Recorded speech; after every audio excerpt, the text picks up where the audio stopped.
We shall next discuss another data structure, namely deep, using which we can answer find min and find max in constant time. Similar to min max heap, we can answer extract min and extract max in order log n time. So the idea is this: given a set of n keys, we somehow arrange them in such a way that the left subtree is a min heap and the right subtree is a max heap. So this way what happens, we have both min and max which are close to the root, and we can answer find min and find max in constant time. So we somehow arrange the elements in such a way that the elements that are placed on the left subtree respects min heap property. The elements that are placed on the right subtree respects max heap property. We also define something called corresponding element. Root is empty node or null. Suppose this is our node, next node is this. So like this we start adding nodes following a nearly complete binary tree. So for each element we define a corresponding element. For example, for this element the corresponding element is this. For this element the corresponding element is this. For this element corresponding element is this. So for each element we look for corresponding element at the same level. For each element in the left subtree we look for a corresponding element in the right subtree. But look at the last level, we don't find corresponding elements on the right subtree. So for these nodes the corresponding element is corresponding element of its parent. So for this node it is this, because its parent is this, its corresponding element is this. For this node corresponding element is this, its parent corresponding element. For this node the corresponding element is parent's corresponding element. From right subtree if you see, you will see that it is well defined. For this one this is the corresponding element, for this one it is the corresponding element, for this one this is the corresponding element. Because as we start adding elements we add from left to right, which means for every element on the right subtree we will see the corresponding element in the same level, but only for things that are on the left we either find in the same level or a level above it, because it's basically the corresponding element of the parent. And we also do a check. We will see why that check is required and so on. That check is called correspondence property check.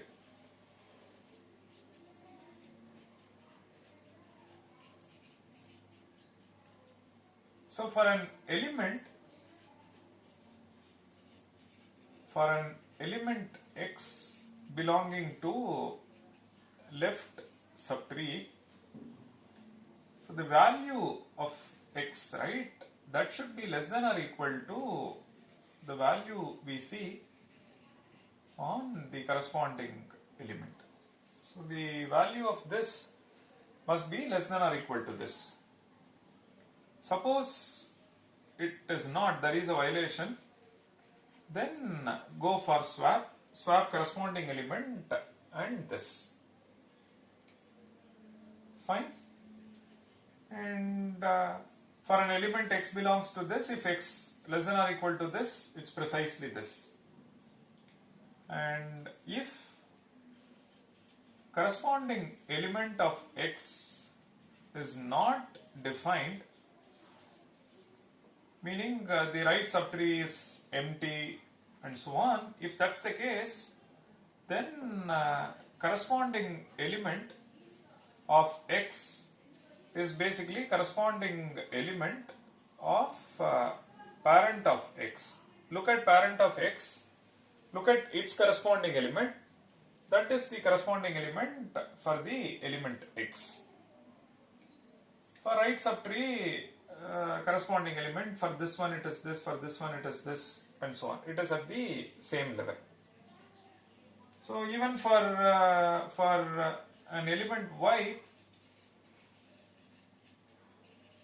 belonging to right subtree, this property must be maintained. On the right it should be larger, so y is greater than or equal to corresponding element of y. Because y is on the right subtree, its corresponding element will be on the left subtree. That should be at most the value of y. Okay, let's construct a deep following this procedure, so that if there are gaps in our understanding, we can fix that. So let's take this. Root is empty. We add elements following nearly complete binary tree property. So first we add 5, then we add -1. Then we check whether correspondence property is respected. We see that correspondence property is violated. Let me write CPV, correspondence property violation.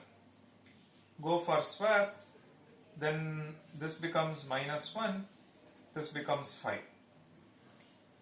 Now at this point in time you can see that this is a min heap, this one is a max heap. Then next insert 6. Now its corresponding element on the same level is not defined. When I say if corresponding element is not defined, meaning not defined in the same level. If it is not defined in the same level, then look at its parent. Parent is -1, its corresponding element is this, so corresponding element this.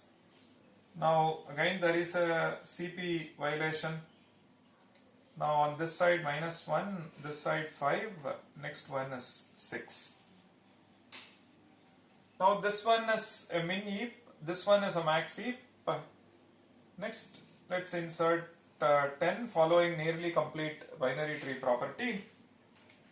Now when we insert, we see that its corresponding element is this. Now there is a CP violation. Since there is a CP violation, you get 10, -1, 5 and 6. Is this a min heap? Yes. This is a max heap? Yes. Next, the next thing is we have to insert -50, and when we insert -50, its corresponding element is this, correct? So we see that there is a correspondence property violation. So we get -1, 10, 5, we get -50, 6 and then 5. Now it is not just correspondence property violation. Because of this addition and subsequently swap, we see that this is not a min heap. So there is a min heap violation. So set right that. Our usual approach, how we set right min heap. So compare it with this parent, swap, and it can go all the way up to the root. So we get -50, -1 and 6. So now we see that this one is a min heap, this one is a max heap. Next we insert 100. When we insert 100, its corresponding element is this. We see that there is no correspondence property violation. The one on the right is at least its corresponding element, but you see that max violation. So set right max following our max CP5 approach. So this becomes minus 50, minus 1 and 6. This becomes 100, 5 and then 10. So the idea is this. When you have a violation, if it is correspondence property violation, go for a swap. But when we swap, it may so happen that this may trigger min EP5, this may trigger min violation. Because of that, we may invoke min EP5 to set right the property. Or correspondence property is respected, we may find min violation or max violation, you just set right that alone. So what all can happen? So on insert,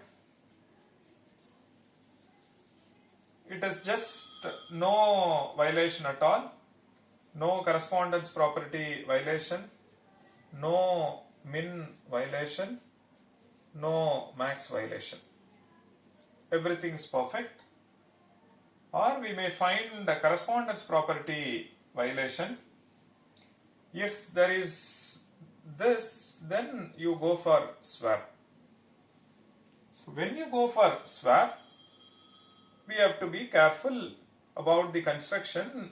We may have to check whether there is a min violation or max violation. If one of them happens, set right by calling appropriate routine. Or swap, with that you see that there is no min violation or max violation. So the structure is perfect and it maintains the property. So let's look at one more example. After experimenting with few examples, we will get into our analysis, how to extract minimum and all that we shall see. So let's look at the following set of keys. So initially we have empty node. So let's start with say 10.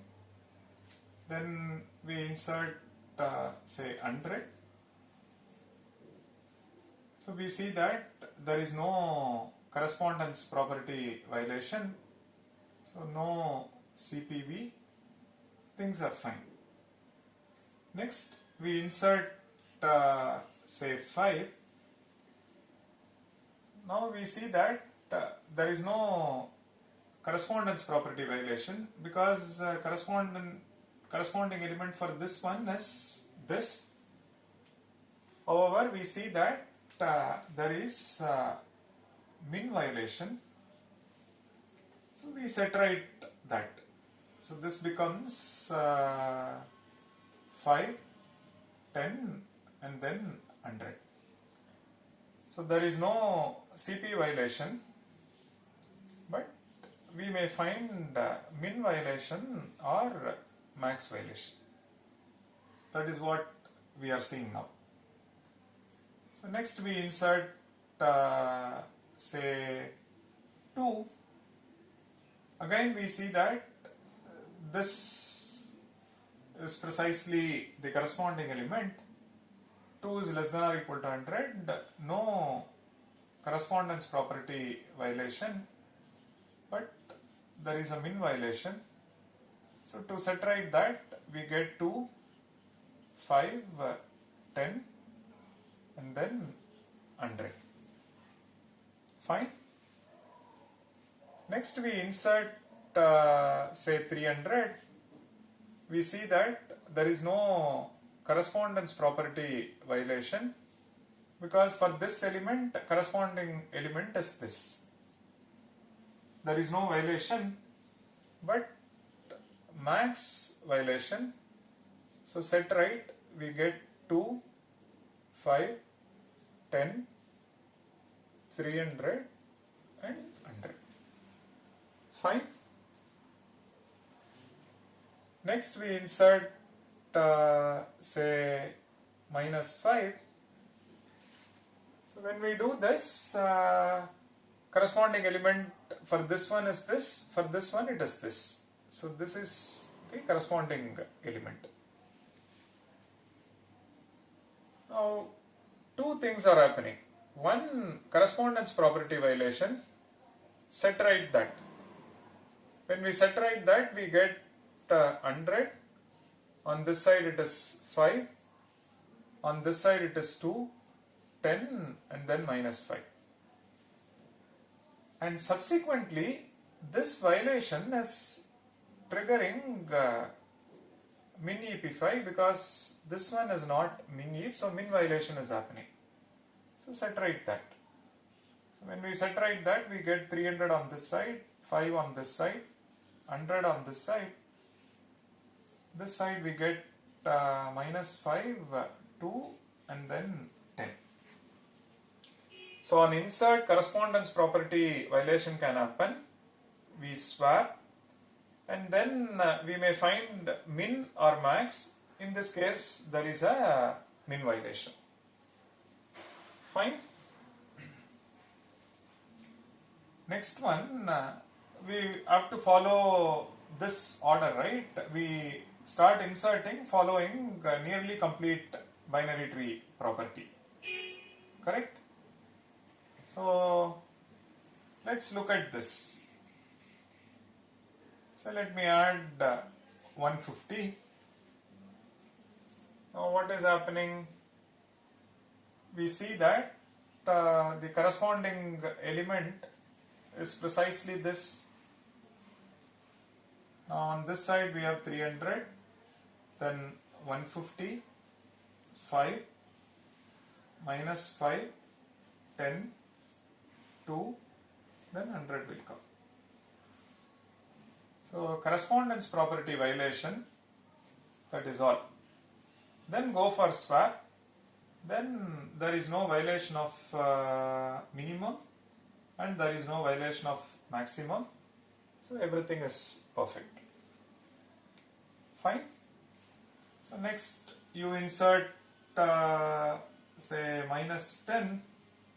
You see that correspondence property is respected, but there is a min violation. So set right that part alone. So this side we have 300, 150, 5. On this side it is swap these two. So like that it goes, and we will get minus 10, minus 5, 2, 100, and then 10. So we see that this is min EP, this one is min EP, this one is max EP. So we have seen all cases, right? There is a violation not triggering anything, violation triggering min or max, or no correspondence property violation, but we just have to set right min EP5, min EP or max EP. There are a couple of interesting stuff that one can observe as part of the construction. Let's look at one by one. For example, there was a CP violation which triggered a swap. Yes, that was done. So subsequently we add this min violation. So that was set right here. So is this always the case? Correspondence property violation followed by, is it just one min violation or one max violation, or is it more? That's the first question. Another thing, there is no correspondence property violation, but min EP5 is called. We are calling min violation, so min EP5 is called. In the process, some elements come down, some element go up. Because of that, after completing say min EP5 algorithm, will there be a violation of correspondence property? Because we have not checked correspondence property. We said min violation, set right, and we are done. Now the question is, when we do just min and max violation, after performing min EP5 or max EP5, do we need to invoke correspondence property check? Or the correspondence property is respected kind of, it comes for free. I don't need to check at all. And it is somehow ensured. How is that? So things like that we shall investigate. As we move on, we shall look at a couple of more case studies. By experimenting with case studies, we can observe these patterns, and naturally we will get to see some deep insights.